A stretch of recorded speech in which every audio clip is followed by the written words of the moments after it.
প্রথমেই সৈয়দপুরের মাটিতে পা রাখতে পেরে আল্লাহর কাছে শুকরিয়া আদায় করছি এবং আমাদের নেতৃবৃন্দ যারা স্বতঃস্ফূর্তভাবে এখানে উপস্থিত হয়েছে তাদেরকে ধন্যবাদ এবং কৃতজ্ঞতা জানাচ্ছি যে রংপুরের বলতে গেলে এই বিমানপথে আসলেই প্রবেশ পথ সৈয়দপুরের সবসময় এখানকার নেতৃবৃন্দ অক্লান্ত পরিশ্রম করে আমাদের নেতৃবৃন্দ আসলে তাদের সাথে থাকে, তাদেরকে উৎসাহ দিয়ে তারা যেন আরও রাজপথে এবং দেশের মানুষের জন্য সক্রিয় ভূমিকা রাখে সেজন্য সবসময় তারা একটা উৎসবমুখর পরিবেশ এখানে একটা রিসিপশন সবসময় দিয়ে থাকে। তো আমি সেই নেতৃবৃন্দকে ধন্যবাদ জানাই যারা সকালের ফ্লাইটে আমাদের আসার কথা ছিল 8:30 সেটা মিস হয়েছে, এই দুপুর পর্যন্ত তারা এখানে উপস্থিত আছেন। আমাদের সৈয়দপুরের সভাপতি জনাব মনোয়ার হোসেন, সাধারণ সম্পাদক নুর আলম ভরসা ভাই সহ অন্যান্য নেতৃবৃন্দ।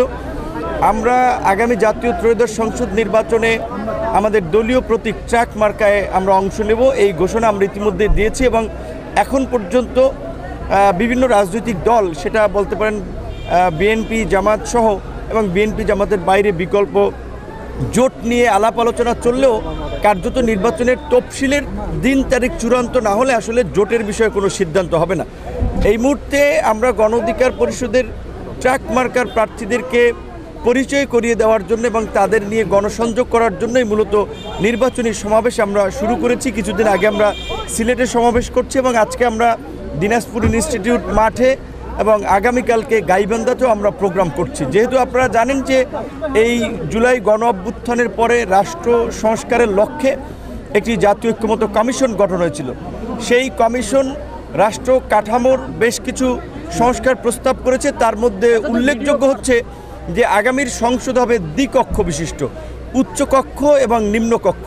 নিম্নকক্ষে 300 সংসদ সদস্য জনগণের সরাসরি প্রত্যক্ষ ভোটে নির্বাচিত হবে এবং এই যে রাজনৈতিক দলগুলো নিম্নকক্ষে অংশ নেবে সারা দেশে তাদের প্রাপ্ত ভোটের অনুপাতে উচ্চকক্ষের 100 প্রতিনিধিত্ব নিশ্চিত হবে।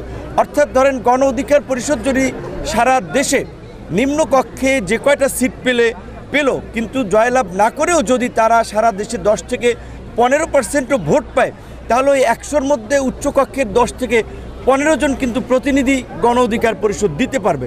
এবং গত এই ফ্যাসিবাদ বিরোধী আন্দোলন সংগ্রামে গণ অধিকার পরিষদ রাজপথে যে সাহসী ভূমিকা রেখেছে এবং এদেশের মানুষকে আজকের এই পরিবর্তন এনে দেওয়ার জন্য যে ত্যাগ স্বীকার করেছে তাতে মানুষের কাছে একটা আপোষহীন সংগঠন হিসেবে পরিচিত এবং মানুষ যে পরিবর্তনের আকাঙ্ক্ষায় একটা নতুন রাজনীতি এবং নতুন নেতৃত্ব চাচ্ছে, মানুষকে সেই নতুন রাজনীতির স্বাদ দেওয়ার জন্যই আমরা এই তরুণ এবং প্রবীণ নতুন নেতৃত্ব নিয়ে সারা বাংলাদেশে মানুষের কাছে যাচ্ছি। এইবার জনগণের কাছে সুযোগ এসেছে প্রকৃত জনপ্রতিনিধি বেছে নেওয়ার। আশা করি গণ অধিকার পরিষদের নেতৃবৃন্দ যারা যেখান থেকে নির্বাচন করছে জনগণের একটা স্বতঃস্ফূর্ত সমর্থন পাবে এবং জাতীয় নির্বাচনের পাশাপাশি আগামী স্থানীয় নির্বাচনেও গণ অধিকার পরিষদ যে অংশ নেবে এখন থেকেই ইউনিয়ন পরিষদ, পৌরসভা, সিটি কর্পোরেশনের প্রতিনিধি নিশ্চিত করার জন্য কাজ করছে। গণ অধিকার পরিষদ একটি উদার গণতান্ত্রিক রাজনৈতিক দল।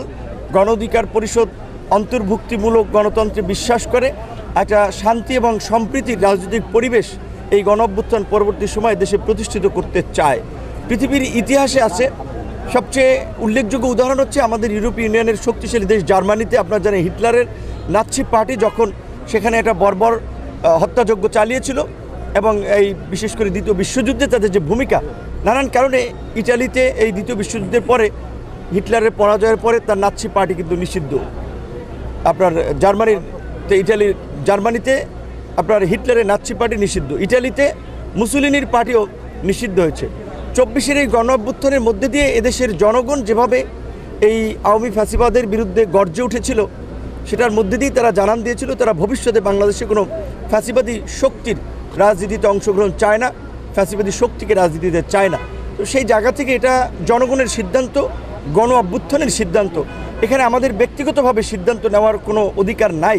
ইতিমধ্যেই আওয়ামী লীগ নিষিদ্ধ হয়েছে এবং পর্যায়ক্রমে বিচারিক প্রক্রিয়ায়ও আপনি জানেন যে আওয়ামী লীগ সহ আওয়ামী লীগের সহযোগীদেরকে বিচারের মাধ্যমে তাদের এই রাজনীতি নিষিদ্ধ করার একটা প্রক্রিয়া চলছে। সেই প্রক্রিয়াতেই জাতীয় পার্টি সহ আওয়ামী লীগের দোসর যারা তারা নিষিদ্ধ হবে।